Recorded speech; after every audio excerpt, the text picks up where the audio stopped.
Hi there, folks.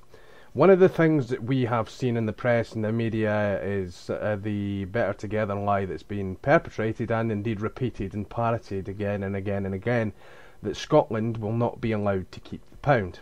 Now, I wrote an article on Yes International in which I said that there is a massive case for keeping the pound, pure and simple, and there's also a heck of a lot of reasons why, after the referendum, the actual opinion on will Scotland get the pound will change instantaneously.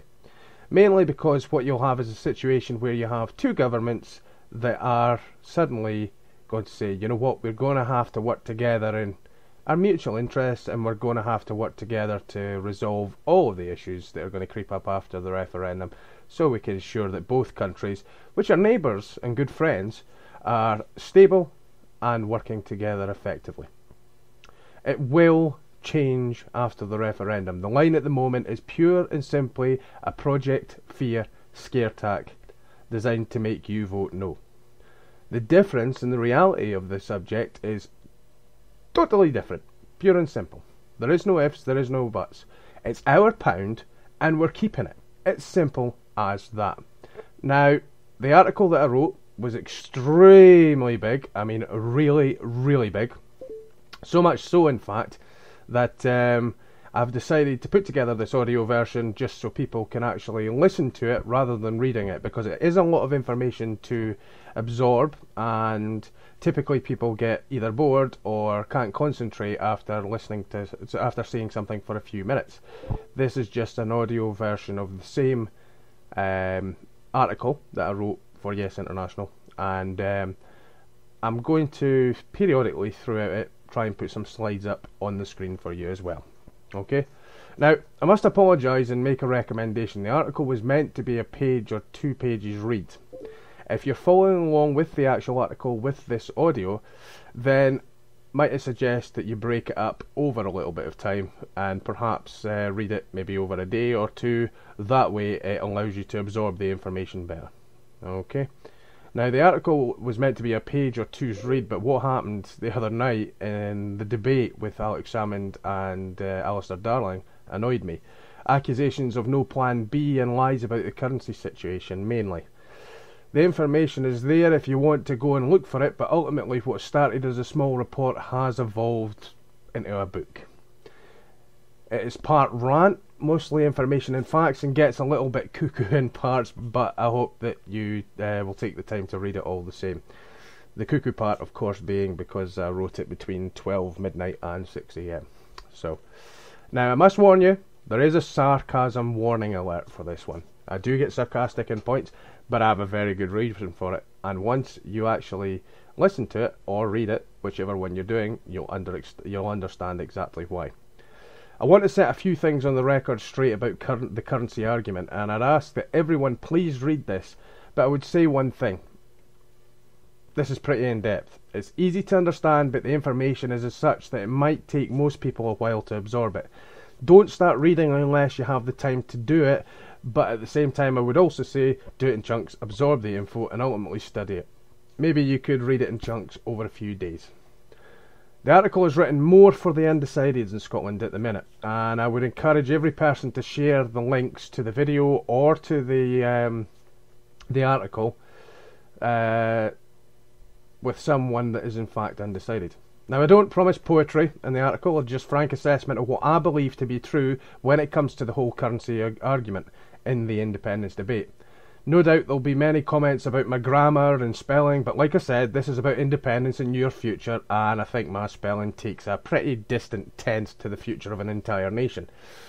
To the undecideds amongst us, I hope that they'll take the time to read through this. It's a crash course in currency matters, and while it may seem a bit laborious and boring in places, maybe even long-winded, is extremely important information that you need to help you make your mind up. I cannot stress that enough. This is the core of the entire argument.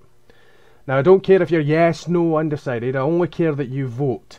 It's too important a decision to leave it in the hands of politicians. And I have no doubt that if you truly research the facts, then you'll find that yes is the answer for Scotland. Now, if Chancellor George Osborne wants to come down hard on Scotland, he should at least get things right. The problem is he hasn't. It hasn't exactly been helped by Mr. Darling getting things wrong recently either. The continuous need to spread fear and uncertainty and to bully and scare people into voting no seems to have meant that getting the facts right have gone right out the window. The fact of the matter is, love him or hate him, Alex Salmond is the First Minister of Scotland. In fact, the only leader in the UK with a democratically elected majority. And you can check that out if you don't believe it. David Cameron didn't get in to be Prime Minister because more people liked him. He got in because people thought he sucked less than Ed Miliband. Of course, 2 wars and a financial collapse might have had a lot to do with that, but even still, they were forced into coalition by joining forces with the Lib Dems, a party that the electorate thought sucked more than both the Tories and Labour. So if you take the Tories and the Lib Dems, I guess in a way they balance out mathematically, you know, good versus evil, although I'm not quite sure which side it is, and the general average means combined they suck slightly less than Labour. Well, at least that is what around 30% of the electorate thought, well, up until they took office, that is. So, one thing you'll always get with Salmond and the SNP, however, is the fact that they only work for Scotland. They don't have people in the House of Lords, and at least with the SNP, you know that everything they do is in the interests of Scotland. Of course, they're like all of us. They're human. But at least you can be assured that when it comes to something that will sacrifice jobs or stability in Scotland for London, or something that adversely affects Scots, they're going to be hammering down David Cameron's door. Of course, the Yes campaign is more than the sum of its parts. The Better Together campaign deliberately go all out to make the debate about 2 things. It's the SNP, it's Alex Salmond. But why is that? Well, in simple terms, it's basic psychology. We're tribal in nature in Scotland. Typically, we vote as our families do in Scotland, and the Labour following is massive. Now, my father was a Labour voter, as was my grandfather, my mother, my uncles, my aunties. By making it all about the SNP, they're hoping that if you hate them, then you're going to vote no. The tribal instinct kicks in. They also hope that people will bundle it all up in what I like to call the Salmond package. That if you connect everything to do with Yes to Salmond, if he fails or has a human fallible moment, people will turn off to Yes because he didn't meet the expectations that people associated with him. It's a simple association tactic. Now, a lot of large businesses do this to their competitors all the time. Ask yourself a question. Why do businesses change the person on their adverts regularly? Well, the answer is a little more simple than you could actually imagine. It's to mitigate damage to the brand. If someone is consistently used as a face of a product, people begin to associate that person with the brand. Now, take Gary Lineker, for instance. He's a perfect example. Sorry about this, Gary. I say his name, and what do you immediately think of? Oi, put the bag of crisps down, please. The problem with allowing someone to become your brand spokesperson on a regular basis is that should they be involved in some sort of scandal, your brand is going to take a very hard hit, specifically when it's something abhorrent or distasteful. Look at the BBC, for instance. We all know about the paedophile rings and all that sort of stuff. The names associated with that have pulled the BBC's pulled itself down recently, but that's not exactly helped. Those individuals were employed by the BBC at the time. They were faces of the BBC, and as a direct result of that, they've taken a pounding for it.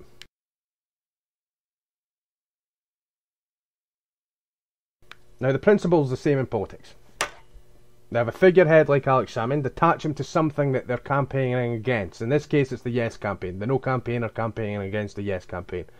So people associate Alex Salmond and the SNP with the Yes campaign. That's called packaging. Then they assassinate his character continuously, causing damage to the brand and ultimately the campaign. As humans, we can't help but associate. It's the way we work. We're programmed to learn through association. When you were young, if you stuck your finger in an electrical socket, you got hurt. You associate electricity with, son of a bitch, that hurt. Therefore, you associate an electric shock with pain, and your brain says, don't do that again. Now every time you see an electrical socket and think, should I shove my finger in it, your brain's going to go, Whoa, you're going to get an electric shock. It associates electric with electric shock. It's the same principle, and it's a dirty spin tactic designed to play on your baser instincts as a human being, namely fear. In fact, the Yes campaign is one of the world's most diverse campaigns. It has more people from more backgrounds than any other grassroots campaign I have personally ever seen, and I'm pretty sure most of you have seen if you actually look at it. A large chunk of that is the secret that the Labour Party would like to obscure from you because they've taken a line to support Better Together, but the truth is infinitely different. Again, through making it all about the SNP, the large chunk I speak about is the Labour Yes movement, known as Labour for Independence. Now, they're grassroots Yes campaigners that seek a return to Labour's core principles, and are right when they say that the only way that that's going to happen is if Scotland becomes independent and the Labour Party in Scotland cuts ties with the Westminster lot. Why? Well, it's simple. Labour are trying to out-Tory the Tories in England to the detriment of the Scottish Labour Party. They say one thing, Scottish Labour has to go with it, because if they don't, then they look like they're going against their own party. Now, in the Yes campaign, we've Greens, we've Socialists, we've groups from every part of the Scottish public represented in the Yes campaign. LGBT, Asians, etc. I've lost count of the number of parts of the Yes campaign there actually is. All grassroots campaigners. Simple as that. They all have differences on what an independent Scotland could look like, but ultimately they always share the one core value. Yes is the answer to a fairer, more just Scotland. But I'm digressing here. Last night, the debate the other night proved something. The No campaign are still rattling the sabre, claiming there are no answers on currency. That's actually totally incorrect. There's plenty of answers out there, but if you do a quick search on Google and then disregard the general media, you need to know that over 75% of the press in the UK are based in London or are run from London, so of course they're going to have a vested interest in putting more emphasis on the no side of the argument. The raw data is what you want. With a little bit of studying, you can access government websites and of course other sources that give you the cold hard facts. Always treat a department of the government that says impartial or independent, or one where the politicians refer to it as impartial or independent, with a pinch of salt. And remember who pays their wages before you take everything on that site for granted. There are no answers. No plan B is the heading on this section. We heard Alistair Darling say this a number of times during the debate. Then of course we heard him say, tell us about plan B, tell us about plan B, tell us about plan B, tell us about plan B, and on it went to the First Minister. Now it's important to mention here that Alex Salmond wasn't dodging the question. The currency question is a very, very complex one, and Alistair Darling was deliberately trying to prevent Alex from talking about anything else by badgering him on this. It's an old tactic. You get them stuck on one subject and then they can't get their point across on anything else. As simple as that. More time wasted equals less time to talk about anything else. That's not to say that it's not important. In fact, it's the most important question in the debate, but there's just no way on earth to go into detail in a 5-minute slot on this sort of thing. Don't take Alex's answer as dodging the question because he was categorical in the way he gave it. He was categorical in the way he gave his answer. He kept referring you to a specific page in a specific document. As First Minister, and bearing in mind that the White Paper is only one vision of what an independent Scotland could look like, there are others, it's his responsibility to argue for Plan A, the plan that's best for Scotland and the people of Scotland. In a strange strike of coincidence, he has been very neighbourly in that Plan A as well. The plan that he presents, indeed not him, the SNP, and one that's supported by most of the Yes campaign, is the plan that the one that's best also for England, Wales and Northern Ireland, and you don't let anyone else tell you otherwise. You need to understand some cold hard facts about the currency situation. The currency we will use is not in question. Union is. The Better Together campaign would have you believe that in fact try to make you believe that the currency union and the pound are the same thing. They are not the same thing. A currency is nothing other than a promissory note but that is another argument for another day. For the purposes of the article, we'll describe it as a vehicle to pass money from one person or company to another person for the purposes of making and receiving payments for goods and services. It's a simple theory. Okay? It's a simple statement of what it is. The currency is the money in your pocket, effectively. Now, a currency union, or what is referred to as a sterling zone in this case, is linking the two countries with a shared currency that both can use in each other's countries. Or in the case of the euro, it's a large number of countries. Now, the two are completely different. You don't need a currency union in order to use the same currency, which I'm going to explain in more detail shortly. It is also important to point out that the UK government cannot stop Scotland using the pound if we so choose. All currencies are internationally traded. In other words, they're traded on the International Stock Exchange.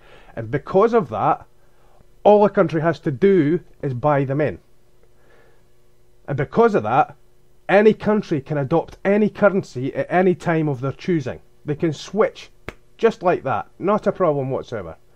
Now, when it came to Alex Salmond's argument, he made clear he is arguing for Plan A, the pound in a currency union, because it makes the best sense for Scotland and it makes sense for the rest of the UK. If he argued for anything else, then he would not be doing his job to represent the best interests of the Scottish people. Now, this is not in the actual article itself, but I am going to go off a tangent here for a second just to say something personally. This is ad hoc, by the way. I'm not writing this down, so I apologise for the stuttering. He makes the argument for Plan A.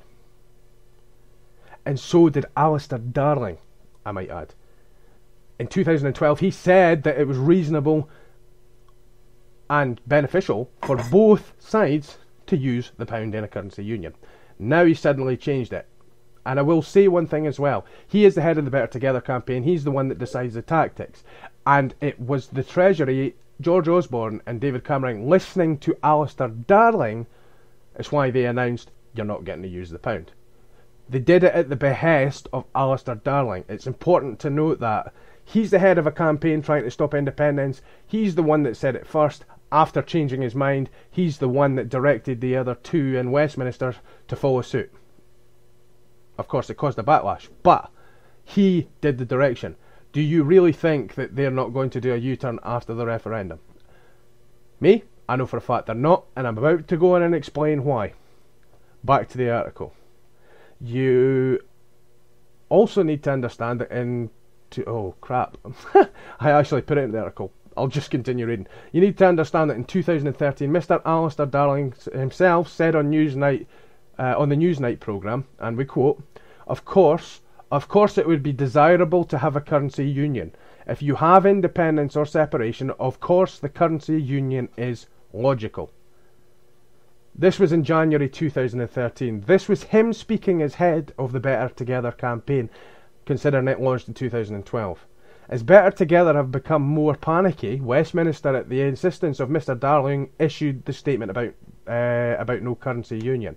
So it shifted from a yes to a no to scare people from Scotland, to scare the people of Scotland. If Scotland walks away from the UK, it walks away from the UK pound, is exactly what George Osborne said. If Scots believe him, his pronouncement sounds like a scary proposition, or it would be if he was correct. He's not. The problem for Mr. Osborne and Darling is that the UK pound, as they call it, is in fact a shared currency. Scotland contributes approximately 9.6% of UK tax, despite having only 8.4% of the UK population, according to 2012-13 figures. We have been contributing to the pound for 3 centuries. That is a long marriage. Now, when Osborne and Darling announced this, it immediately panicked the markets, and Osborne then forced himself into a position where he had to issue a statement to the markets in writing. The statement said that the UK government assumed all liability for all UK national debt because it issued it in the first place. It was the one that signed up for it.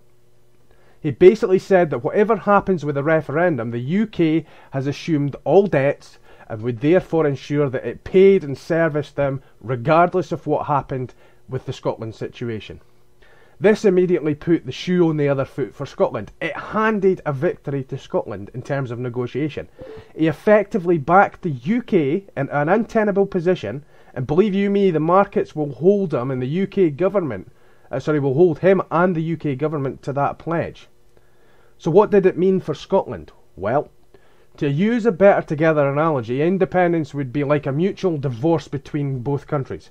Anyone knows that an amicable divorce means no at fault from either side, so they have in effect an equal claim based on proportion of shared assets, but also a shared responsibility for any liabilities that they both took out well together. So, simply put, we were both together, we took these debts, we've got this amount of money, we're both entitled, and we have to take a fair share of both of the debts and the assets. Okay? What Osborne effectively did was said that the UK would take full responsibility for liabilities regardless of what happened with the asset side of things. Now, the Yes campaign have not been unreasonable about this, in fact quite the opposite. The Yes campaign, and indeed the SNP in the white paper, have said that in return for 8.4% of the assets of the UK, it will assume a responsibility and pay the rest of the UK for 8.4% of the shared national debt. That's a reasonable arrangement by any standards. We have 8.4% of the population, so we'll take 8.4% of the assets, and in return we'll pay 8.4% of the debt. Simple. As for oil, well, that's a totally different argument, totally outside any arrangement that could be made, because that's governed by international law under what's called UN clause, or UNCLAUSE, okay? Also known as the UN Constitution on Law of the Sea. Now, UNCLAUSE dictates what is known as the exclusive economic area of a country. It extends from the edge of the territorial sea out to 200 miles. Now, territorial waters are 12 nautical miles from the coastline, out for 12 miles to the sea. Then the international waters are, the exclusive economic zone is another 200 miles there. In total, you get it's 370 kilometres or 230 road miles that we would use, yeah, from the baseline. So within this area, the coastal nation has sole exploitation rights over all natural resources, whether that be wind, whether that be oil, whether that be ducks suddenly become a national asset. We don't know. Anything that's in that water for the 200 nautical miles is ours. In casual use, the term may include the territorial sea and even the continental shelf. Now, the continental shelf is basically the ground and the ground underneath it. The EEZ were introduced to halt the increasingly heated clashes over fishing rights, although oil was also becoming a seriously important asset at that time. That effectively means that the oil, tidal energy, natural resources and fishing rights within 200 miles of Scotland are owned by Scotland on independence. Where it's between two countries, like say Northern Ireland or Ireland, or less than 200 miles apart, then the EEZ is from the midpoint between the two countries. This means that within Scotland waters, a minimum of 90% of all oil reserves currently operated by Westminster would have to be transferred to Scotland. That includes the 2,000 miles they stole off us in 1999. Outside of any arrangement on assets and liabilities. Okay? So just to stop from the article, in summation, everything for 200 miles from our coast becomes ours. No ifs, buts or maybes, and that is outside of any arrangement that we would make on debt, national debt and assets. Okay? Now, Scotland has been paying into sterling for over 300 years. And for all intents and purposes, any nation in the world classifies the currency they use as an asset for the purposes of division. It's common sense. You know, we put as much value in money, even though there is no value to money, unless it's backed by something, but we put as much emphasis on money being an asset as much as we do our sofa or our couch or anything else. If you get a divorce with a no fault, then the arrangement of a fair split takes place. So what Osborne is arguing, quite wrongly in fact, is that we cannot use the pound, an asset that we've paid into for 300 years.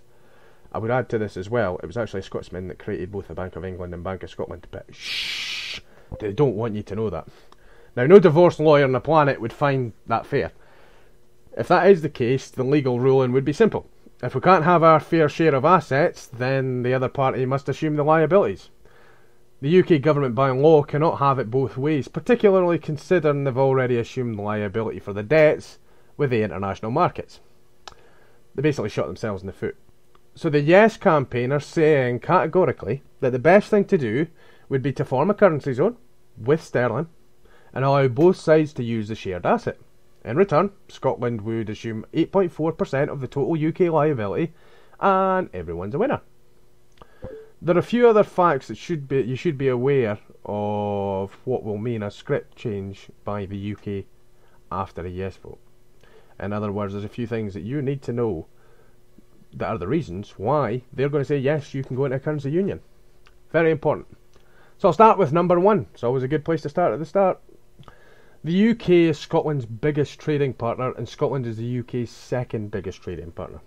Now, to create a situation where there's two different currencies with main transaction charges for businesses in England and Wales of around about £500 million per year, comically named the George tax. Now, a sterling zone would stop that. Scotland would print money, and England and Wales and Northern Ireland would do the same as we all currently do.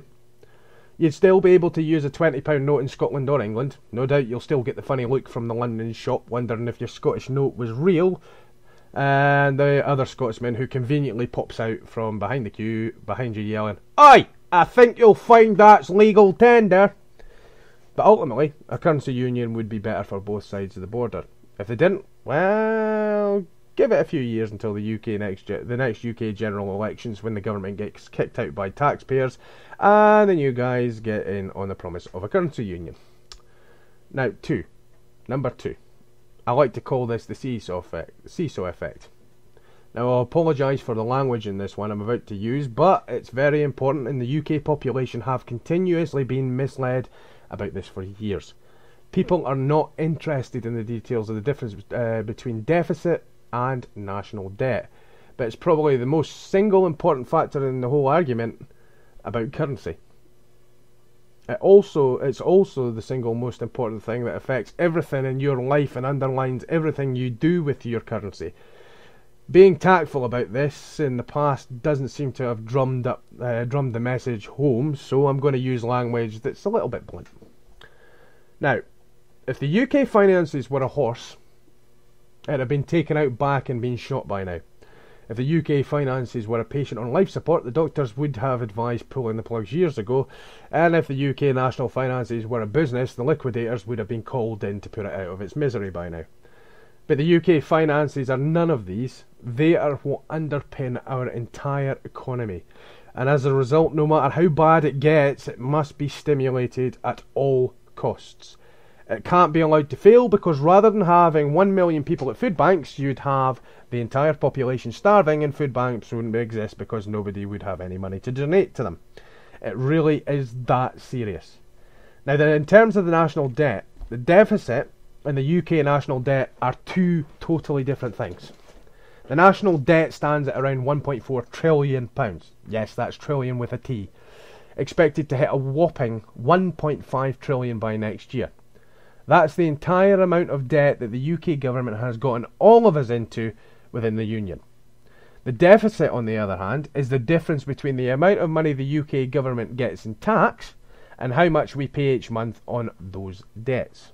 So, in terms of a credit card, say you take a credit card and each month you use £1,000 on that card. But your wages are only £800 for that month. By the end of the month, you'd have a debt of £1,000 and a deficit of £200.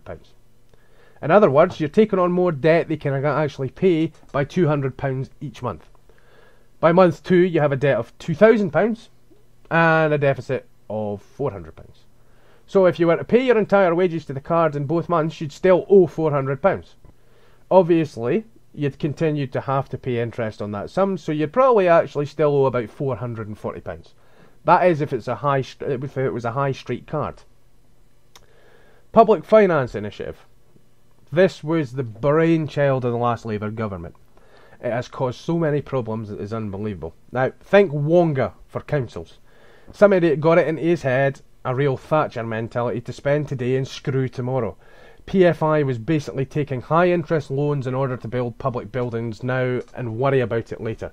I'll give you an example. Queen Anne High School in Dunfermline got a shiny new building. The building itself was worth 100 million if it was built using hard cash.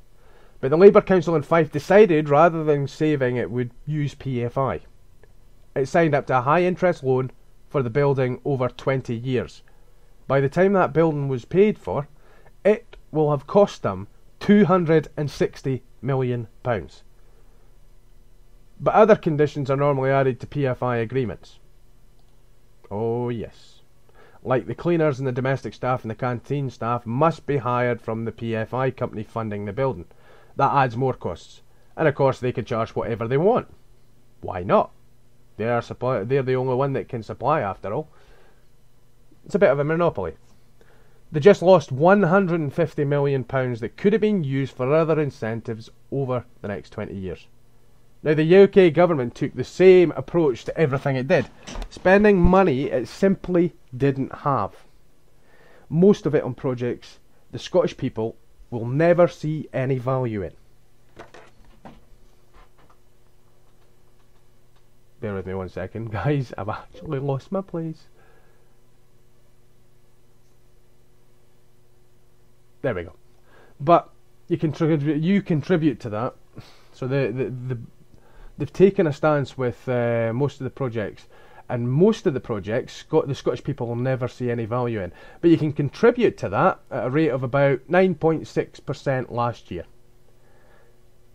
Scotland paid 9.6% of that. Remember, we only have 8.4% of the UK population. As such, the UK is in such a state that the amount of tax it receives is not enough to pay the debts it owes. The result of that is the UK national debt goes up by £127 a second.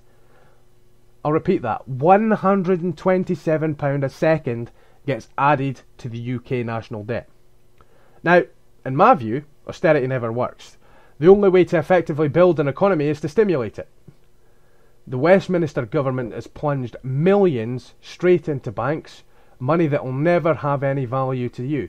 The result is rich people getting richer and 1 million people using food banks. They call it economic progress. My arse. But they hammer on about how they need to bring the deficit down. And they do. But they could have used something like quantitative easing for the people. I suggest you Google it, rather than using quantitative easing for the banks. Now, the article doesn't explain quantitative easing in any shape or form, so I'm just going to give you a little breakdown of what it actually is. Quantitative easing is where the Bank of England prints money. It then puts that money into circulation in return for a loan from to the UK government. Okay, so the UK government has to pay the Bank of England a loan in order for the Bank of England to release more money into the economy. Now that money then gets loaned to banks, and the banks then put it out into circulation as in the form of loans for businesses and people. Or at least that's the plan. Of course, the UK government never sets any conditions that they actually have to lend that money, so effectively what happens is the money goes, there you go banks, and they don't lend it. So it did sweet sod all for the economy. It actually kept the economy stagnant. That was supposed to be lended. Had it been lended properly, then yes, it would have stimulated the economy, but it wasn't. Now, quantitative easing for the people, on the other hand, is something that's been used in a country called Iceland. You might have heard when it happened. Basically what you do is you take the same amount of money that was loaned to the banks. That money that was loaned to the banks, you know, the stuff they didn't lend. That money is then split up proportionally for every man and woman in the country. Now, that would actually work out at £6,000 per person in the UK. That's the UK, not Scotland. £6,000 per person. If you took the money that was loaned to the banks in quantitative easing it works out at £6,000 per person. Okay? Quantitative easing for the people, that £6,000 per person would actually have been given to the people. Digitally credited onto their bank accounts, it would have cost, each person would have received £6,000. So, that's a very nice gift from the government. Thank you very much for that. People are now listening in and thinking, oh, this guy's a bit nuts. But it's very clever. What happens with those £6,000 per person? Well, some people will stick it in a savings account. Fantastic. So that'll gather interest, that'll be used and leveraged by the banks for doing different things. Then the next lot will say, you know what, I'm actually going to pay off my credit card and my bills. So they pay off their credit cards, which were maybe £3,000 or £4,000. Bye-bye. And what do they do with the other £2,000? I know what we'll do, we'll have a holiday. So straight away, you've reduced part of the debt that bank has. Why? Because they paid off their credit card. So it's no longer classified as a bad debt, it's no longer classified as things, so that frees up money for them to lend to somebody else. Stimulates your lending. Maybe they put it to their mortgage. Exactly the same principle. £6,000 off a mortgage means that £6,000 that could be lended to somebody else. Written off the national debt, written off the bank's debt, and written off the person's debt. The other £2,000, or if they just decided, you know what, screw it, I can manage my mortgage and I can manage my payments fine. I'm going to take this £6,000 and I'm going to blow it all on a holiday. Or I'm going to blow it all on this massive widescreen TV with a top-of-the-range DVD player and a brand new computer system. And I'm going to buy the kids a laptop each. And, well, all that money that's being spent, where does it go? Well, straight away, 20% of it goes straight to the tax office. HM Revenue and Customs. So it goes back to the government as tax revenue. Fantastic. The other 80%, well, where does that go? I'll tell you where it goes. It goes straight into the company's pocket. But it's going to end up back in the original place that quantitative easing would have taken it in the first place. It's going straight into a bank account. So roughly translated, if they had decided to give it to the people rather than give it to the banks, it would still have ended up at the banks in the first place. The only difference is it would have taken 2 or 3 steps from the government to the person, from the person to the company, from the company back to the banks. And by going through those 3 stages or 4 stages on the way to the banks, it would have stimulated the economy, it would have increased growth, it would have given the people of this country the ability to wipe off their debts, so you wouldn't have up to 1 million people in food banks. You wouldn't have people struggling to pay their loan. You wouldn't have 1 in 11 people in this country with less than £10 a month disposable income. You wouldn't have 1 in 5 children below the poverty line. Why? Probably because their parents wouldn't be paying off high interest loans to the likes of Wonga and other payday lenders because they would have been able to wipe them out. You wouldn't have carers who currently have on average throughout this country up to £6,000 in debt themselves, get paid 15 pence an hour if they're looking after somebody 24 hours a day, with an average of £5,000 worth of debt, no holidays for 6 frickin' weeks. Hell, they could have used that £6,000 to actually go and hire another carer so they could go on a holiday. You know, give them a break. You know, 1 in every 4 carers last year admitted to not having a holiday in over 2 years. Not a day off. None. All this money could have been used to assist these people. And what about our vulnerable people on this planet? What about the vulnerable people in this country? The ones I just told you about. The 1 in 5 children. The 1 in 11 with a low disposable income. The 1 million people using food banks. Well, if they were able to pay a massive chunk of their debt off, do you think there would be 1 million people using food banks? Probably not. If they could pay those payday loans off, do you think 1 in 5 children would have to do without food because their parents are crippled by debt? Probably not. The unemployed that were looking for jobs. Well, if you'd done it this way, businesses would have done well. Because businesses did well, they would have expanded, jobs would have become available. So therefore, Mr. John Stevens down at number 23 that lost his job in the factory last week would be in the job within 3 weeks. So he wouldn't be claiming dole for longer. So as a direct result of that, that's saving for the Treasury, he's back into work, and you know what, over that 3 week period he would have been able to rely on that £6,000 to get him through. So he wouldn't take the payday loan, so he wouldn't take Max's credit cards out. It all clicks together, do you see what I mean? But the UK government, unlike Iceland, they did it in the methodology of wiping half of their entire mortgages off in the entire country. They also jailed their bankers, so that tells you a lot about the UK compared to other countries, doesn't it? But that could have been used. It wasn't. They wouldn't have even considered it. Why? Because it's all about the money. Simple as that. Now, I've gone off on a complete rant. I understand that. I've completely diverged from the actual thing that I was talking about. But it's important, and people need to realise it is so important. You might be middle class, you might be upper class, but you need to understand that your class is only dictated by the people in the classes below you. If they fail, everything you have goes with it. We need to lift these people up. We need to give them the tools to pull themselves out of poverty. We need to be able to support them, look after the most vulnerable in society. If we lift them up, everybody wins. They prosper, we prosper. I'm a carer. I look after somebody 24 hours a day. I'm in that small marginal minority that slipped through the cracks that I just talked about. Less than £15 a day. Sorry, less than 15p an hour, I should say. And the carers in the UK are the lowest paid in the whole of Europe. But if we lift all these people up, every single one of them, every single person in Scotland, if we lift them all up together, if we turn around to them and say, you know what, as a society, as a government, as a country, we are not going to ignore these people anymore. We're going to help them, and by helping them to become more successful, by helping them out of poverty, by contributing a bit more tax to help them to survive, to give our elderly better pensions, we give them a bigger disposable income. They contribute to the economy. As a direct result of contributing to the economy stimulated more jobs for everybody, more businesses, and a direct consequence of that is the whole country prospers. Every single person has, for the first time, a stake in our country, a stake in our future.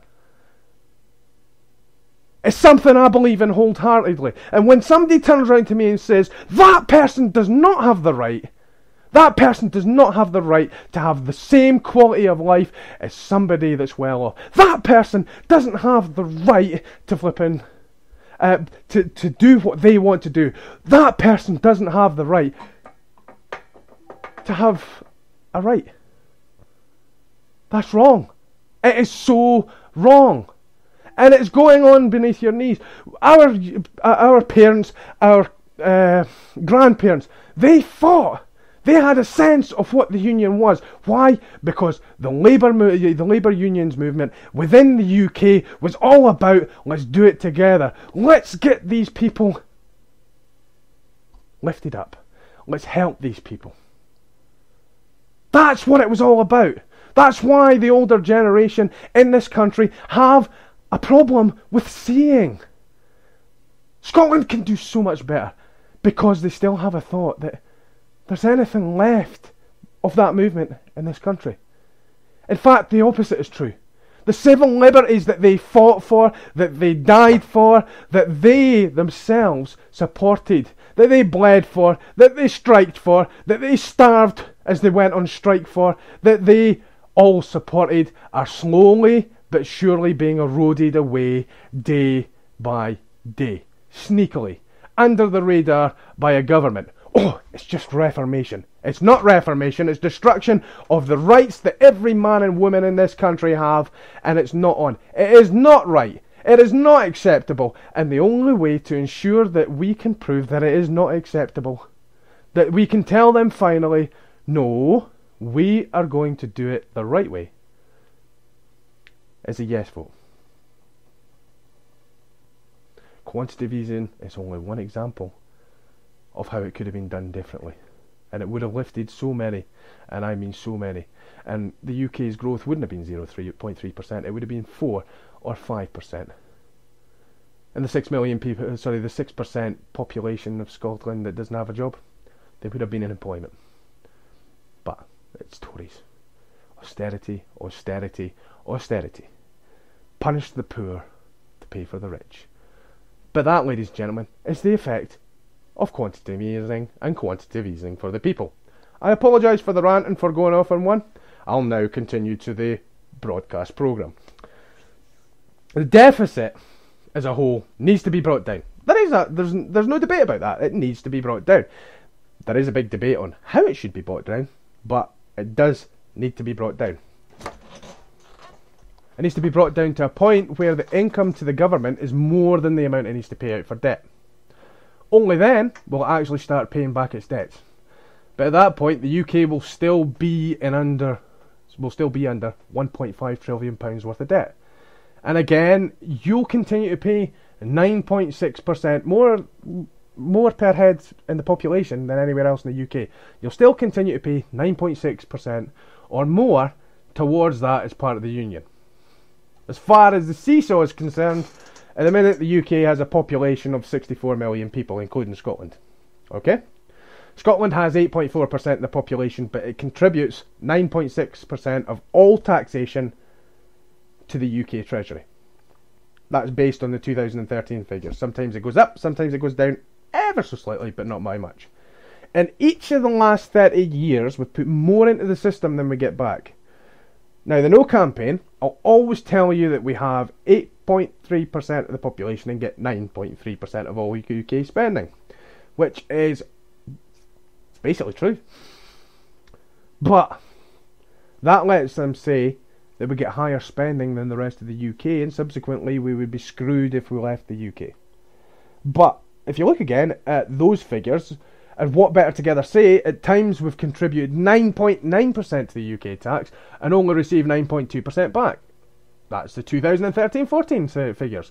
So do you see it? The No campaign will always leave out the 9.9%, 9.6% in some years, so it looks like we couldn't make it. In fact, if we left the UK, we could sustain all spending at current levels on services and still end up with a 0.3% to 0.6% better off. Now that might not sound like much, and in the grand scheme of things in the UK that would be true. But when you share out 0.6% of UK tax revenues between a reduced population of 5.4 million and independent Scotland, taking into account other factors, the Scottish Government would end up with over £1,000 better off per person in Scotland than it is currently. Even without the oil, we would be richer than we are now. But now you're saying to yourselves, God, this guy goes on. This guy's keyboard, or in this case the microphone, must be melted by now. And what the hell does all of the above have to do, does the above in point 2 have to do with the currency union? Well, I'm glad you asked. You probably didn't ask, but I'm going to say I'm glad you asked, okay? So you see the difference to the payments in and out of the UK. The deficit is underwritten by two things. The amount of money it gets in revenues and the number of people contributing to it. The UK government, as I said before, have taken responsibility for all UK debt. They dealt it, they're responsible for it.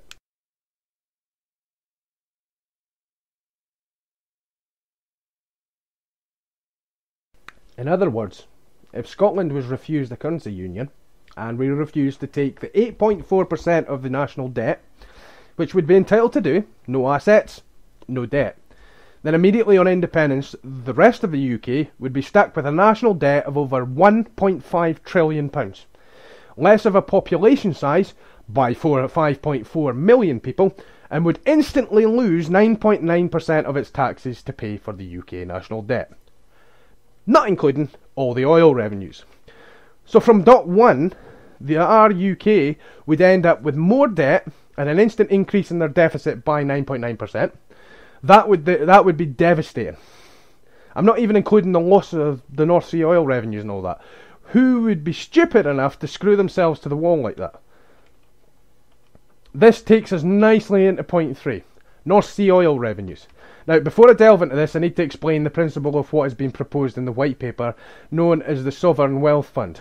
One thing that Better Together drums on about is fluctuation in the price of oil. It's true that it can be volatile, and oil accounts for around 15% of Scotland's economy. But Better Together again admits certain truths when they say this. Firstly, the oil has been on tap since the 1970s. And when we got the Thatcher era, the UK government adopted what I like to call the careless attitude. or the me attitude. Spend it as it comes out of the ground, and in some cases spend it before it actually comes out of the ground by leveraging loans against oil to be extracted. And Thatcher went on a rampage, as did Mr. Blair, lad. He actually added more debt on top of it. Spend, spend, spend like there's no tomorrow. In most cases, the money was spent in and around London. Scotland and indeed most of the UK were not privy to the benefits of North Sea oil. They like to put Aberdeen on a pedestal. Okay, now it's a beautiful city, I love Aberdeen, and say how prosperous it is. And that's true, but it's not true that the oil money given to Westminster was invested there.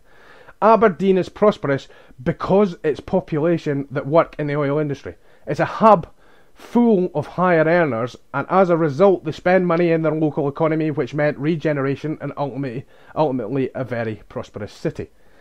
But even their VAT on goods and other services went into the Westminster coffers, never to return. The Aberdonians made Aberdeen prosperous, not the UK government. They're prosperous in spite of Westminster, not because of it. But sound financial planning with regards to oil was never Westminster's policy, and as a result it doesn't allow investment in the future.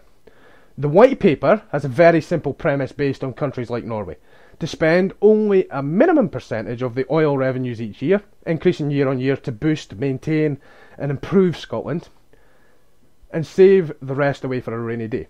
So when the 1.5 trillion minimum, and I say minimum because there's estimates up to 3.7 trillion, they'll just not announce that because it could destabilise the price of oil, worth of oil, so when the 1.5 trillion minimum worth of oil, that's 60% of revenues that would go into the Scottish Government's tax minimum, when it does run out in 100 years, they have billions of pounds saved away to invest in other things.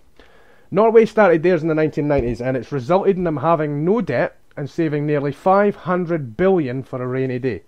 In fact, it's so vast that they had to start transferring their money to other countries for holding because it could have destabilised their currency. Imagine that! Imagine a country actually having to export money to be looked after somewhere else because they're so rich it could devalue their currency. That's just nuts. That's amazing. That's out of this world. And it could be done easily in Scotland. You have to understand, before I continue on with this, you have to understand that Scotland, as a country, has more oil than every single country in the whole of Europe combined, excluding Norway. Every single one of them. More oil. We are the third richest nation in the OECD, if we were independent. Now, it can be done in Scotland, as I said, so that in 100 years we can ensure that generations are well looked after, but still year on year Scotland can continue to increase and provide more services and expand and invest in other sectors for the future. But sovereign wealth funds, they've got another purpose. The volatility in oil prices that Better Together keep describing being one of them. Now, Better Together love to bang on about the fact that last year oil revenues went down by £4 billion less than the previous year. Again, they admit the reason for this. It wasn't because oil suddenly went berserk in the stock market and lost all its value. It was because the oil industry took a decision to take a big chunk of those funds and invest in new wells and new technology that's due to come on tap in the next few years. So they couldn't extract more oil. Now again, I'm going to detract from the actual statement. Maggie Thatcher did exactly the same thing. The administration before Margaret Thatcher got in, they'd invested heavily in North Sea oil. The reason Maggie Thatcher stayed in for so long is because she gave all the benefits to our cronies down south in London, the rich guys, and spent a lot of money in London that kept her elected. She didn't cause a boom, she just took advantage of a boom that had been set up a few years before of her. And trust me, they'll do exactly the same thing if we vote no. They will take advantage of Scotland's oil boom. If we go independent now, by the time that oil comes on tap, it will be used for the benefit of Scotland. But a $4 billion drop that looks bad is in reality a good thing when you see why it was the case. Nevertheless, a $4 billion drop in revenues to the Scottish Treasury would sting. It really would sting. That's where a sovereign wealth fund comes into play. We store the money away in the bank, and when oil revenues do drop, because of inward investment, etc., we can temporarily make up the difference for our spending by using the fund, and then replace the funds when more oil is extracted. Norway's been doing this for years, which is why year on year the fund gets bigger and bigger and bigger, and they can always maintain the same levels of funding. The Sovereign Wealth Fund eliminates any adverse effects of oil revenue fluctuations. That's how it works. Now that I've discussed the Sovereign Wealth Fund and you understand that we can control the fluctuations in the oil prices, I'm going to move on to I'm going to return to point 3 and what I'm talking about. Imagine the box. The box to the left is the current union. Population 64 million people. The grey bar is the amount of revenue paid into the UK Treasury by England, Wales, and Northern Ireland.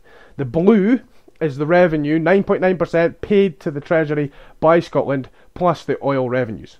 Now, this is not to scale. I'm just trying to give you an example to work from. At the minute, the pound, the UK's credit rating, and the UK economy is underpinned by the contributions from the whole of the UK.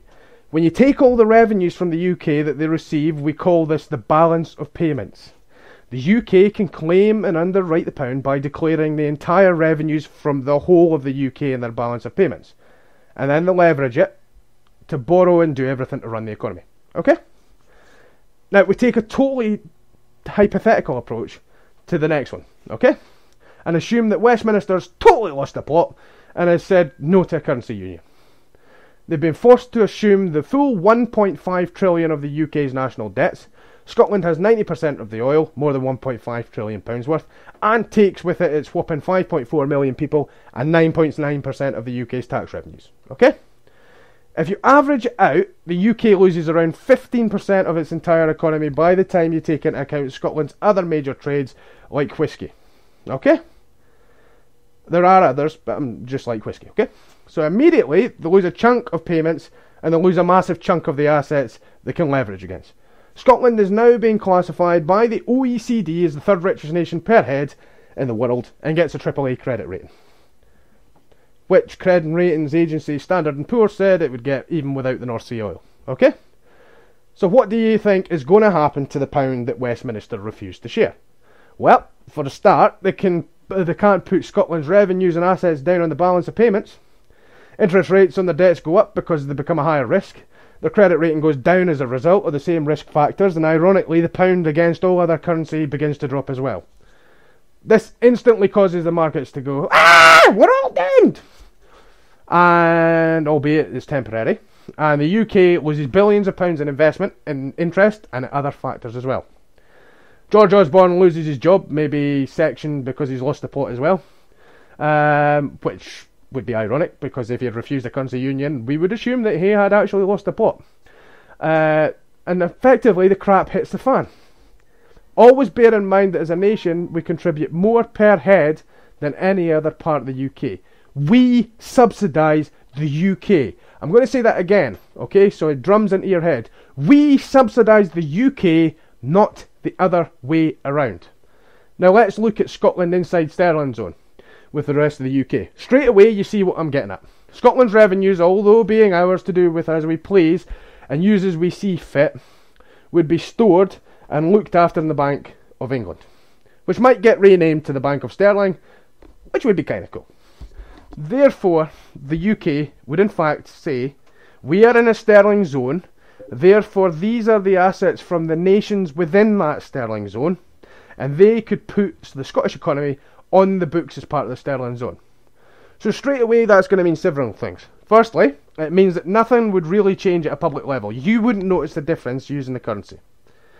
The currency would remain exactly the same. There'd be no exchange rates between England and Scotland. There'd be no transaction charges, and the markets would not go nuts because the disruption would be minimal. And you would still have the taxi driver in London looking at your funny money. Okay? Better Together love to bang on how the Bank of England would set our interest rates and foreign country would control our interest rates, etc., etc. Project Fear. But that's a half-truth. As part of the negotiations for a sterling zone, the rest of the UK and Scotland would negotiate interest rates. It would negotiate the guidelines, and it would negotiate the rules for a sterling zone. It's not imposed policy from the rest of the UK. It's just good industry standard practice. The deal would be sensible and would secure the sterling zone as a whole. The terms would be favourable to both parties, because if they weren't, then Scotland simply goes to Plan B in the scenario in the last bit I just mentioned. You know, all hell breaking loose collapse and George Osborne having a psychiatric breakdown. That would all happen. But ultimately, setting the rules from the start is just good policy. It stops things going wrong. It stops things happening to the currency. One of the problems with the euro was that the different economies were just that. They were totally different. You had rich, you had poor, you had in the middle somewhere. It was insane. They set no real policy to govern how economies should indeed change, and set guidelines to control the disparity between the nations. Now, the EU set guidelines on what a country has to actually be like, how it's actually structured, before it joins the EU. They have to conform with the rest of the countries in terms of rules in order to conform. That's why we'll get into the EU, by the way, because we already conform, because we're already in the EU. There we go. But of course, two friendly neighbours with relative economies like they are UK and Scotland, we don't have that problem. We're pretty evenly matched in terms of economies. Even though Scotland has really stuck the screws to Mr Cameron with regards to growth compared to the measly 0.6% for the UK as a whole. Just saying. So there's no real issue with disparity between the two nations. Of course, it also means that straight away 8.4% of the debt comes to us. Okay? Now don't panic on that. And being that we'd be richer per head financially, we could not only service that debt no problem whatsoever, but it's estimated we could pay it off within 7 years. You see, we might have debt as a nation from day one, but we wouldn't have a deficit. The difference in payments. That would mean that the money we get paid to the debt would be paying big chunks off of the 8.4% debt that we assume. That basically means as a sterling zone, 8.4% of the combined debt would be wiped from the books faster than it would be in the Union. That means a better set of affairs for the sterling zone as a whole, and it also means a reduction in the sharpness of austerity south of the border, so it benefits people down south. So in fact, both nations would end up better off. So you see, when Alex Salmond was debating at Darling, and would only talk about a currency union, you understand why he was talking about it. He has to argue for what's the best solution after independence, even though there are other options. He wasn't being obtuse, he was simply stating that it's going to be a sterling zone. To do otherwise would mean that George Osborne or his replacement was either smoking it or taking it in the arm. But let's look at RBS and the threats they've made lately, spurred on by the UK Treasury, which funnily owns 80% of RBS. RBS hardball, well, it's more of a curveball. Understand and be very clear on this. There is no such thing as a Scottish bank. I'm going to repeat that to drum it in. There is no such thing as a Scottish bank. Banks are owned by the world markets. To say in this day of globalisation that any bank is owned and operated in one country is a total myth. All banks are owned by international markets, and while they may very well have an office registered in Scotland as their head office, it does not make it a reality. You can wrap a turd in coconut, but you still can't call it a snowball. Comprende?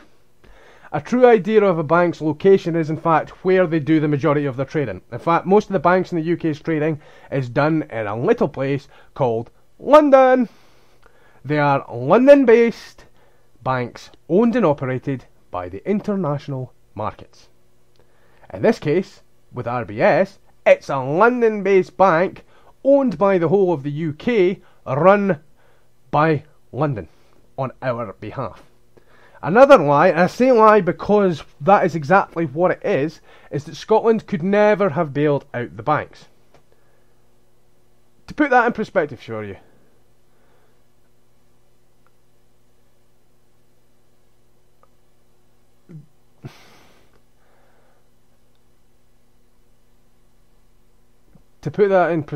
you, banks, as they were during the financial meltdown, were bailed out in proportion to the assets and trading proportional in the countries that they operated in. What do I mean by that? They were given money from the governments in the areas that they operated, in the countries that they operated in, based on the number of branches, people and assets they had in that country. I'll give you an example. Barclays was bailed out to the tune of £552.32 billion at backdated exchange rates by the US Federal Reserve, and £6 billion by the Qatari government. Or, to put it another way, foreign governments bailed out Barclays to the tune of more than 12 times more money than the UK's government capital support for Royal Bank of Scotland, which was £45 billion. On October the 7th, 2011, the Financial Times wrote, RBS received the world's biggest bailout during the financial crisis at a cost of £45 billion to the taxpayer. No, they didn't. Now we know that it isn't true. Capital injections were just one part of a much wider bailout package, including combinations of capital, liquidity, and asset insurance, which in the case of larger banks were almost all from multiple nations in which they were based. So in other words, I open a bank tomorrow, well, sorry, maybe not tomorrow, but I opened a bank 20 years ago. It was trading in America, it was trading in the UK, it was trading in France, it was trading in Germany, and just to be funny, we'll stick one in Moscow. Now, my bank collapses. What happened during the financial crisis? Put simply, my bank would be bailed out by the United States, the UK, France, Germany, and Russia, in proportion to the assets and liabilities my bank holds in their individual countries. Okay? Citigroup, for example, benefited from 45 billion US taxpayer capital, but also from discounted central bank liquidity support from around the world. Of course, in the case of Citigroup, the US government made sure an arrangement was put in place whereby American taxpayers would get their money back with a profit. 12 billion in just over 2 years. In contrast, the 45 billion of your money that went Alistair Darling, there's the magic word, Alistair Darling, you know, the man that's actually been telling you all these scare stories, he invested 45 billion of your money, Alistair Darling invested in RBS. It looks like a lost cause now, doesn't it? For the record, that's an awful lot of hospitals and schools we can't afford to build. In other words, banks are worldwide. Banks are bailed out by multiple countries when they fail, based on their operations in that country. Personally, I'm of the belief that crooked banks should be allowed to fail. A guarantee system should be put in place to protect investors and of course the customers, ensuring they don't lose their money. But if a bank is going to fail, other than ensuring customers don't lose out, let it go. This is my personal opinion. Let it go. We could do with a few less crooked banks on this planet, because when they realise we're not bailing you out, it might take one or two failing for them to realise that, but you know what? The rest of them would not be far behind in kicking themselves into line. Why? Because they would realise we ain't going to bail them out and save their ass anymore. To put this another way, Scotland, if it had been independent, would only have had to bail out a proportion of the banks, which would actually be less than what it contributed to the UK bailout. Of course, better regulations planned for an independent Scotland would have stopped the banks going rogue in the first place, with our country, and bankers would have been punished and regulated accordingly. Not necessarily in that order. So now, we've established that the bank bailout myth is total bullcrap. We can move on. RBS's own website categorically states the following: including the government's acquisition of B shares in December 2009, the total economic ownership of the UK government is currently 80% of the Royal Bank of Scotland group. That means that RBS is 80% owned by UK taxpayers. That means that 8.4% of that 80% is Scotland's ownership of RBS. So Mr. Blister, the CEO of RPS, that keeps spouting things about leaving Scotland, would do well to remember that Scotland pays 6.72% of his salary package and owns 6.72% of his bank. That's 8.4% of the 80%, in case you were wondering. So, RBS says it's going to stump its feet and leave and go when we go independent. We're leaving! Juice! Give me some juice! Okay, bye! Now, you're probably thinking to yourself, this guy's lost the plot, and that's thousands of jobs we're talking about. Well, you'd be wrong. A bank is not the sign above the door. It's its assets and it's its liabilities. It's its customers and it's its buildings. So, they leave, but they're not getting away that easily. We still own 6.72% of their ass. So, we now have a conundrum. What do we do? It's simple. We'll hold the bank to ransom. It's not so much ransom as it is turning around to them and saying, "Oi, give us what's owed. You're not going to operate here. You give us what's owed." So, it's not underhand. It's fair. We tell them straight, you can leave, but you either pay us for the shares plus inflation since the bailout, or we take your branches and offices in Scotland. The second of the two would be more likely. We then take those would be more likely, and the reason it would be more likely is because they're in their eyeballs. They're up to their eyeballs in debt. Of course, that's a transition across to a new company, a completely new item. So it's going to start off debt free because we would classify it as bankrupt. Hey, it's the London Treasury that takes the hit. Nothing to do with us. We then take those assets, the customers from those branches, their mortgages, their loans, their credit cards, which are all profitable because of interest and payments from all of their Scottish countries. From all their Scottish customers. Their current held savings and their current accounts, and we nationalise those offices under a new bank owned and operated by the Scottish Government. Of course, this opens up a number of excellent routes for us. Number one, we can continue to run it as a nationally owned consumer and business bank and leverage its profitability to put money directly back into the economy. Of course, we'd need to be careful how we did that because we might incur the wrath of the EU because of competition laws. But it is possible. Number two, we could bring it back into profitability. Let's face it, we could do a better job than the numpty that's running it just now anyway. Because let's face it, the current RBS board aren't exactly doing a sterling job. Pardon the pun. See what I did there? And then sell it at a nice profit. Of course, you need to understand something. A new independent country is going to be flooded with investment, and those investors are going to need somewhere to put their money. Of course, we've got number three. Of course, in the highly unlikely event that the UK government completely loses the plot and still insists on no currency union, we're going to need our own national bank. I think the RBS infrastructure would do nicely, don't you? We'll simply sell off the consumer and business banking sections, leaving us with a nice, shiny, new national bank. So in effect, we've got a bank for nothing. We sell off the retail divisions and make some money, and we've got a national bank to hold, among other things, all that oil and renewable energy wealth and the nation's shiny new sovereign wealth fund.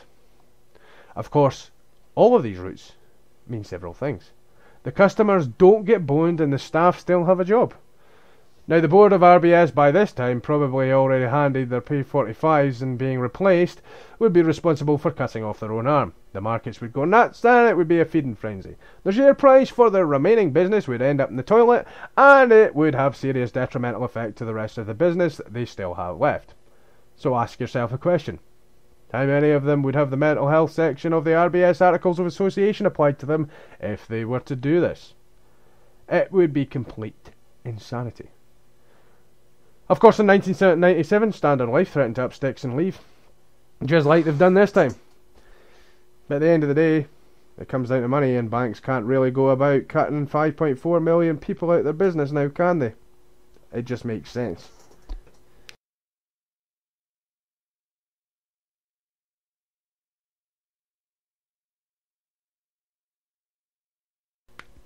But what happens if Westminster loses its mind and says no to a sterling zone? Well, that's not the be-all and end-all of it. Scotland still has another 4 choices. I'll examine and refer to page 4 of the Fiscal Working Group report, which is ironic because I have a copy right here. How cool is that?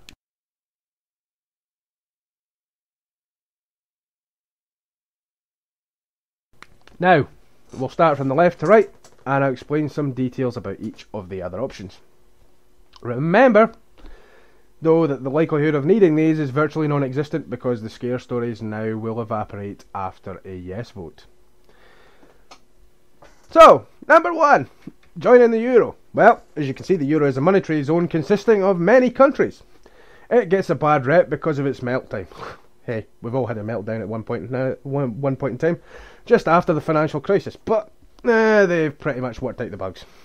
The problem with the euro is that the rates and policy would be set by the European Central Bank. That being said, however, Scotland would create its own national bank in order to issue the euro and indeed implement the policies for the euro. There's also a benefit that it would increase trade with Europe, and of course you wouldn't need to change the money when you travelled anywhere in the eurozone. As with the sterling zone, it would mean internally as a nation would still have full economic levers and the powers to do what we needed to do as a nation. However, and I am going to raise my voice at this point, and I'm going to use a very strange voice. Nah, I'm just kidding. I need to underline and highlight and emphasise the next section. Better together use this as a scare story about renegotiating Scotland's membership with the EU. They say that we would be forced into the euro. Let me make this abundantly clear. The euro cannot be adopted by Scotland. According to the rules of the Eurozone ERMI. The European Exchange Rate Mechanism was a system introduced by the European Community in March 1979 as part of the European Monetary System, the EMS, to reduce the exchange rate variability, that's instability, and achieve monetary stability in Europe. Okay? In preparation for economic and monetary union and the introduction of a single currency, the euro, which took place on the 1st of January 1999. In other words, it's basically a big thing that looks at all the currency exchange rates and the stability of individual currencies and monitors them. Okay?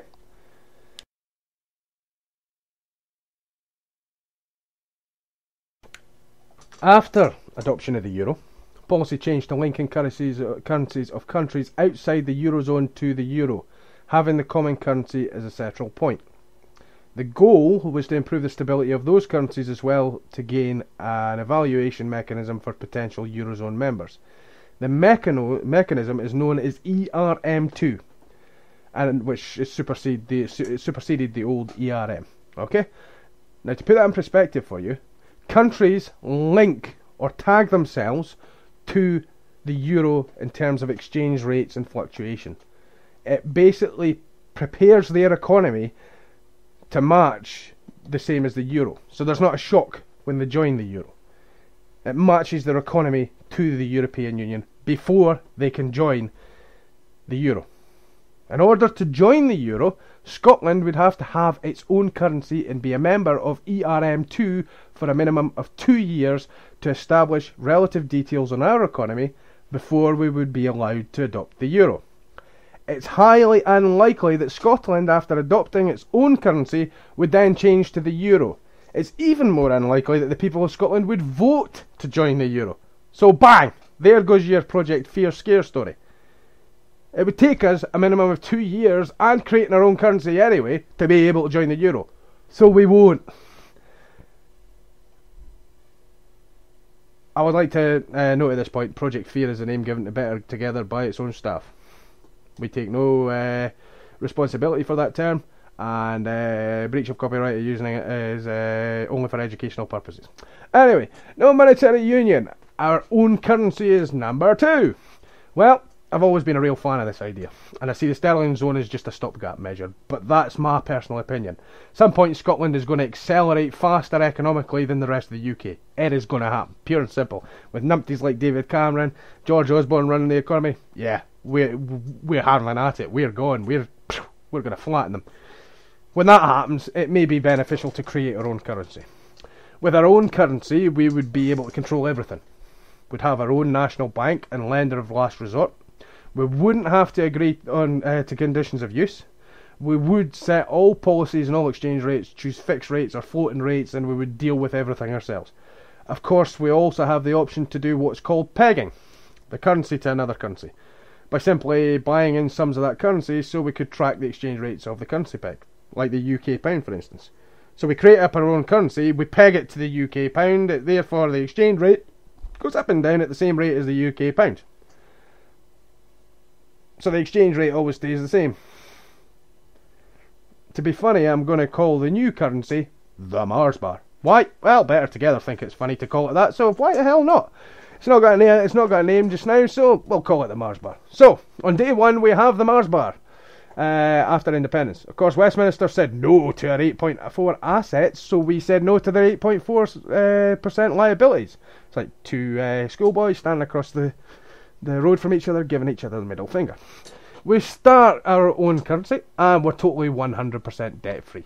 Of course, the markets are a bit annoyed at Scotland for not paying the debt, so we get to take a bit of a knock at the start. In my humble opinion, once the investors that are flying in the door, the Mars bar picks up on the international markets, and the oil starts flowing to the National Bank of Scotland. I give it around 6 months before the credit agencies give us AAA status again. Of course, by this point south of the border, the debt's gone up, the deficit's gone up, the pound is dropping like a stone, so we better not peg to that currency, even if we do peg to a currency. The UK's negotiating team's been sacked by this point. Mr Darling has lost his seat. Mr Osborne has been replaced by Nigel Farage, and David Cameron is being spit roasted on an open fire by his own constituents.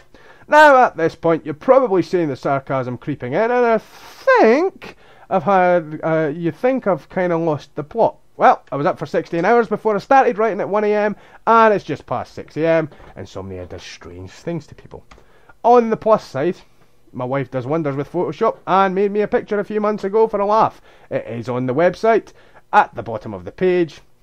How ironic that I could use it as a demonstration in an article. I believe that's exactly what it would look like. Mr Cameron being spit roasted. Albeit not in a forest in the middle of Kiev during a coup overthrowing the government. Yes, I was there when it happened. But, either way, the flow would be on Scotland's side. So, it would be a fantastic thing to do from start. Of course, being in a currency union for a while, well, who knows, 7 years down the road, when our 8.4% debt is paid off, it could be the next great adventure for Scotland, our own currency. How cool would that be? A currency board is the next one. When Osborne made the whole "you can't have your pound" speech, the press did not take kindly to it, neither did the professionals, and most certainly did the activists. They were Osborne's just wrong, said Steve Hank, Professor of Economics at Johns Hopkins University. There is a viable option that's easy to implement. Hank was referring to the idea of a currency board. In simplest terms, Scotland would peg the new Scottish pound to sterling 1 for 1. It would be a British pound for all intents and purposes, and there would be little that Osborne or the UK government could do to stop it.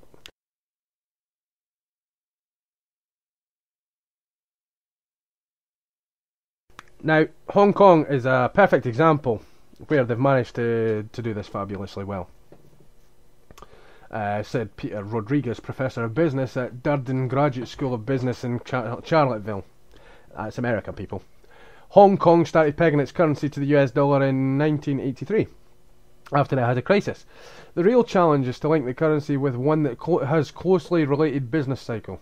So that seems to have been where Argentina famously went wrong with its currency peg to the US dollar. But with Scotland adopting the pound, that doesn't seem to be a risk. Exports from Scotland to the rest of the UK represent about 29% of Scottish GDP. According to a 2013 report to Westminster Parliament. Of course, that's one of their reports, so it should be treated with suspicion. That said, there are a few downsides to doing a currency board. First, Scotland would have to cede monetary policy to the Bank of England, but as Mark Chandler, a currency strategist at Brown Brothers Harriman in New York, pointed out, that may not be that big a deal. To what extent is the Bank of Canada able to act independently of the Federal Reserve in the USA? Not much. A bigger issue for some would be that there would be no lender of last resort for commercial banks, explained Nouriel Roubini, founder of Roubini Global Economics. That's a role typically taken by the central bank to rescue stressed out financial institutions. But if it meant banks avoided risky bets, expecting the government to save them, then that might not be such a bad thing. Of course, just because Scotland could effectively keep the pound doesn't really mean it should. That's a bigger question though. We'll skip part 4 because that is the sterling zone, and we've already talked about the fact that there's a 99% chance of that happening, despite the rhetoric because the consequences for the RUK would be very damaging if it said no.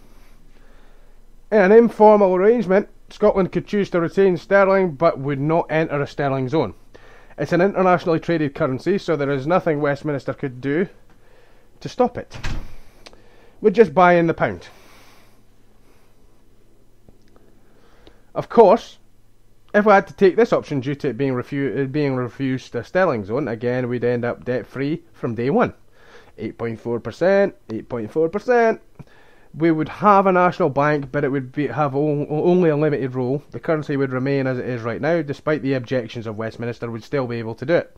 However, the downside is that we would have limited ability to provide funds to the financial system. Again, it's not a bad thing, because it would make the banks realise that if they screwed up, they would go down. This would more than likely spur them on not to take stupid risks. Of course, the great thing is that we would have all the fiscal levers like all the other arrangements and full fiscal autonomy. So you see, when Better Together say no, what they're really saying is no just now until you say yes. But in the event that they do lose the plot and say no to a currency union, then ultimately we have several options to use sterling anyway, or just create our own currency. Either way, if we go to plan B, then Westminster gets hit hard and we start debt free. Now that's the entire article. Obviously I'm going to say a few things just before I wrap it up. But that's pretty much it. We have many options. Those are the options we do have. But, let's face it, Westminster would be stupid if they didn't go for anything other than a currency union. But there's one thing. One thing that I need to say, and I need to say beyond a doubt. We are heading into the biggest decision of our lives on September the 18th.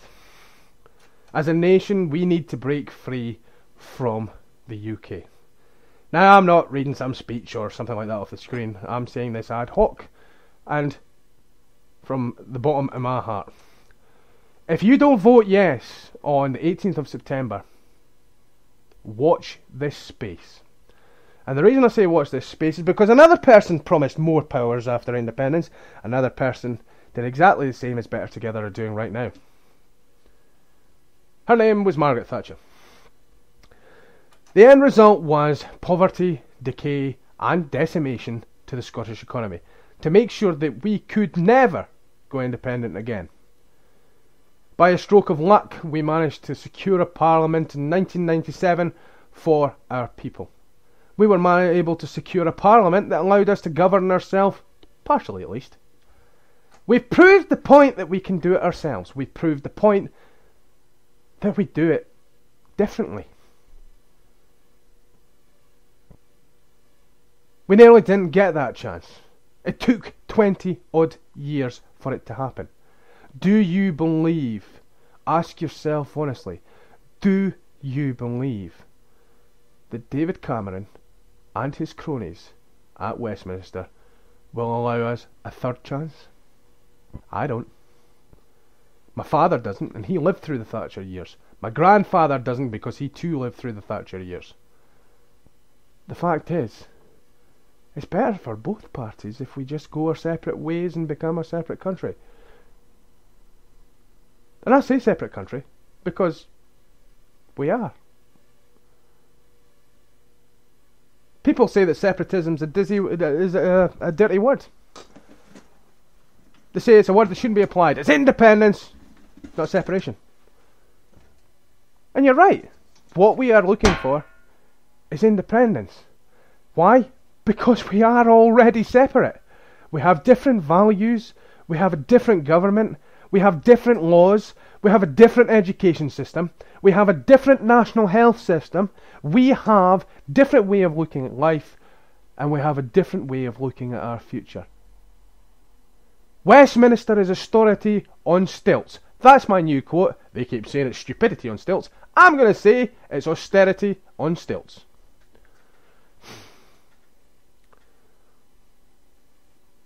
Westminster's agenda is pure and simply to punish the weak, punish the poor, punish those less fortunate than them.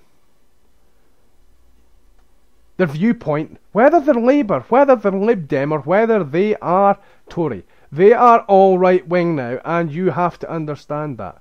Their agenda on this planet is that the population pay for the mistakes of the rich. And that as long as the state in general survives in some way or another, then it's okay to do it at the expense of other people. But Scotland has a more communal feel to it. Scotland's belief system is different. And for the most part, even the no voters, even the Better Together activists themselves, understand that here in Scotland, we do it better. Some no voters feel nothing will change, but they need to open their eyes. Things will change, but it won't be for the better. If you vote no, then things will change for the worst. And why will they change for the worst? Because Westminster needs to assure that Scotland can never go to referendum again, and the only way to do that is by decimating the powers we have. Even if they do give us extra powers, those powers will be meaningless without the levers to control them. It is a simple case of squeezing the budget. Everything, every power. We cannot implement a power if we do not have the money to do it, and as long as the money itself is controlled by Westminster, our own money is controlled by Westminster, we will never have the funds to have the country that we want. We will never have a better opportunity than right now to have the country that we want. Now, we get accused of being anti-English and anti-European and racist, and yes, campaigners are not like that. Personally, me, I laugh at that statement. Why? I'm an Anglo-Scot. My mother's English, my father's Scottish. My niece to my elder sister is English. My nephew to my younger sister is English. He was born in England. My father's godson is English. My father lived in England for 8 years. My grandfather lived in England for 35 years. They were both Labour voters. Labour voters! And they've been yes their entire days. Every single one of them is yes. And just a little bit of piece in the pudding, my wife, my beautiful wife, is Russian. So anybody that accuses me of being racist personally can get to beep. Why am I doing it then? People say, I've heard them, but you've got English in your family. Why would you separate us from England? Because I know it's not separation. I know that at the end of the day I'll be able to cross into England to see my friends. I know that they'll still be my friends. I've got friends in America, Russia, Ukraine, flipping France, Germany, Belgium. I've got friends right around the world. Why? Because the world's getting smaller, in part because of technology, but mostly because it's the people that govern who their friends are going to be. The people choose. Not the governments, not the ISPs, not the big organisations. The people. If I want to be your friend, I will be your friend, come hell or high water. If I don't want to be your friend, I will not be your friend, come hell or high water. Why? Because I'm a person. I make my own choices. Governments cannot dictate who people's friends are going to be. They can try to legislate that one if they want, but it wouldn't work. I choose who I interact with. I choose as conscious person, I want this person to be my friend. And do you really think the people of Scotland, do you really think the people of England are going to let either government dictate who their friends are going to be? No, it won't happen. We'll still be friends. We'll still have a laugh. We'll still spend Christmas with our families either side of the border. We will still be good people to each other. We will still be friends. But you know what? Scotland will take its path as an independent, prosperous nation with a just future. England will take its route, whatever it decides it to be. But where where our interests are mutual between each other, will work together. We can have, I'm going to quote them, I'm going to quote Better Together. We can have the best of both worlds with independence. They say the best of both worlds means you have to be inside the Union. You get Westminster and you get Holyrood.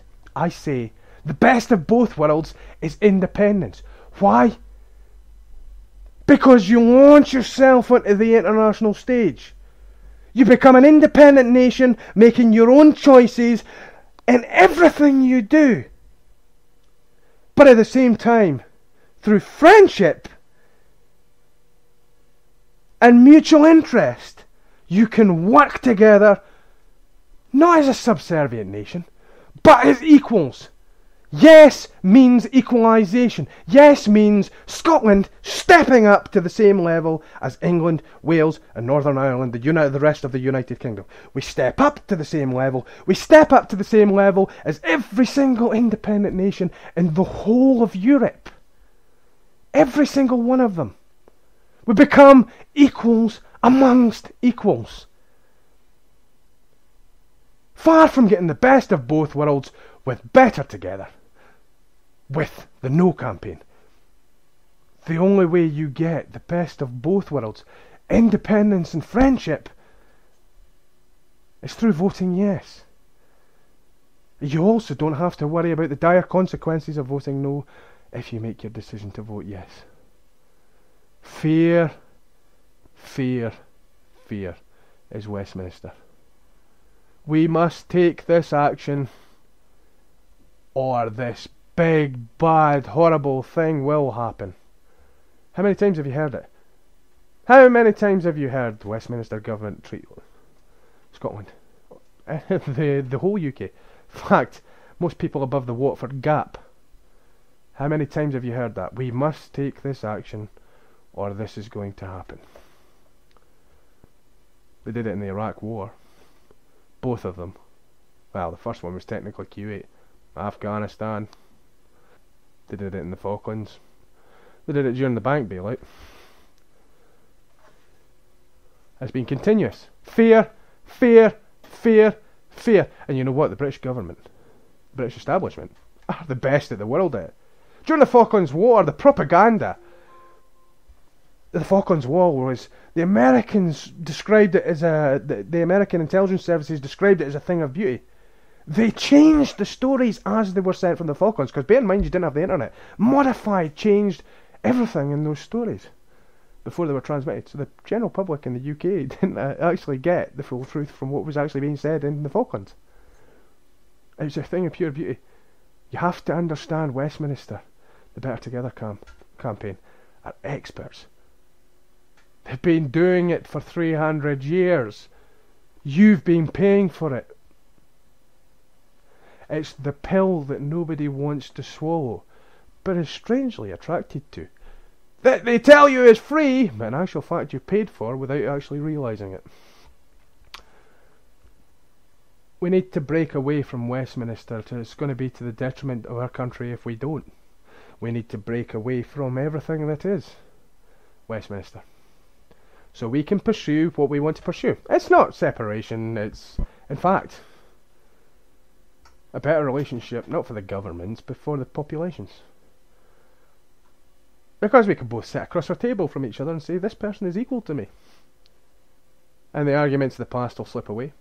But two independent nations will continue our friendships. And when we have things that we need to do together, we'll do them together. Financially, we'll both be in a better position. Economically, we'll be in a better position. Politically, we'll be in a better decision. Embassies, for instance. Scotland sets up embassies in countries that we have interests in. England and Wales and Northern Ireland do the same. We sign a deal between both countries and we say, we'll let you use our embassies if we can use yours so if we can use yours just to give protection. That expands it in the reach. And guess what? In the places where we both have interests, we cooperate. Okay, we'll give you money for the embassy, you give us money for the embassy, whatever. It's all cool. We'll share a building. Why? Because we're friends. We're countries that work next to each other, we're still continuous trading partners. But scare stories have never been the Yes campaign side of things. They've tried to negate and move away from scare stories because they want to give you a positive vision for the future. Unfortunately, I'm going to shoot from the hip. What do I see happening after a no vote? Well, firstly, Westminster will begin recalling powers from the Scottish Parliament. So there goes your tuition, your free tuition, your free prescriptions, your universal benefits. Secondly, the block grant will be seriously reduced. That grant, by the way, is the money that we give to Westminster that they then take a chunk off and send us part of it back to run our economy. So, the block grant reduces. So, the Scottish Parliament has a decision. Do we reduce the budget to the police force to protect our citizens? Do we reduce it to the fire brigade that protects our citizens? Do we reduce the budget of the ambulance service that saves lives? Do we reduce the budget to the National Health Service that's responsible for saving lives?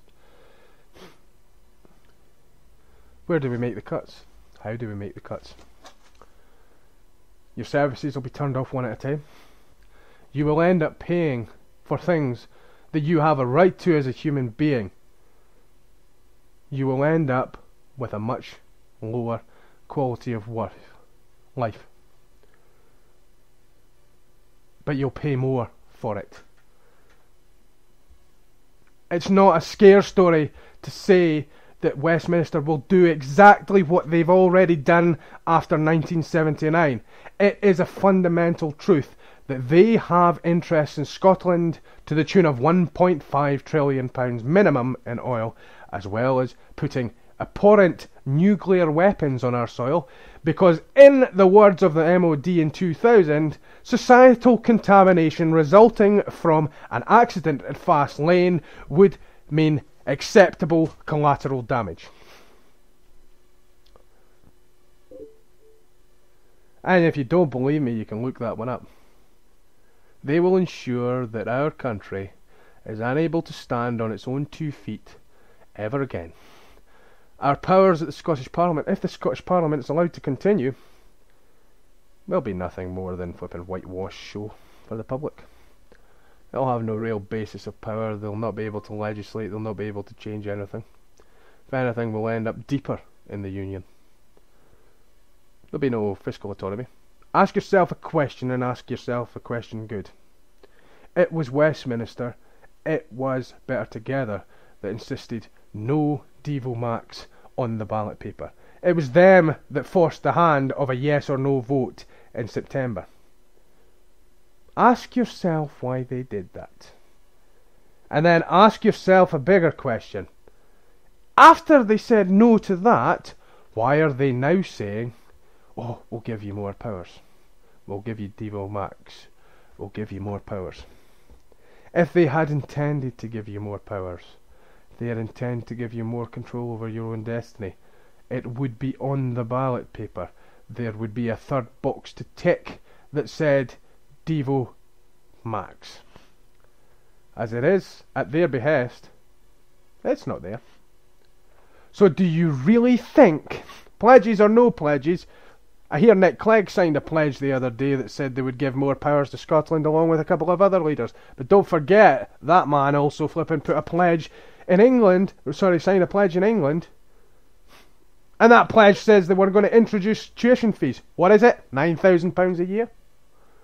Don't trust the Westminster politicians as far as you can throw them. They will say one thing now and do something later. And it will be brutal. We need to learn. History is a great teacher. Unfortunately, very few people actually learn from their history. In our case, history's taught us, we vote no, we're going to pay for it. Independence doesn't scare me. Never has. Didn't scare my father. Didn't scare my grandfather. Why would it? Full independence, you know. We might do fantastically. We might go down the plug hole. But the difference is, it would be our plug hole. What scares me is what happens with a no vote. And I don't have to guess because we saw it. Her name was Margaret Thatcher and Scotland paid the price. So I'm pleading with the Labour voters and the Socialists that even consider voting no. Don't go tribally with your leaders. There is as much of a movement of your type within the Yes campaign as there is in the No campaign. The Better Together lot are just better at hiding it. The dirty little secret. That in fact the Labour movement in the Yes campaign is almost as, in fact it's bigger I believe, than the movement within the No campaign. They got banned. A Labour Party that says it's open to everybody. Apparently not to the Yes voters because they were actually banned from speaking at the conference. Don't vote because you're Labour, Lib Dem, Tory. SNP. Don't vote because of your party. Vote because you're Scottish. Vote because it's time for you to turn round and say, I am better than this. My family, my friends, every person around me deserves better than this. Vote for the National Health Service that deserves better than this. Vote for the firemen, the police force, the public sector workers that deserve better than this. Vote for the carers, the elderly, the vulnerable, the weak, the people in our society that have slipped through the cracks, the homeless, those relying on food banks, the 1 in 5 children in Scotland that are below the poverty line, the 1 in 11 people that have less than £10 disposable income, and say they deserve better than this. That's who you vote for. Vote for you, vote for your family, vote for your friends, and you know what? You'll come to one conclusion. Vote yes.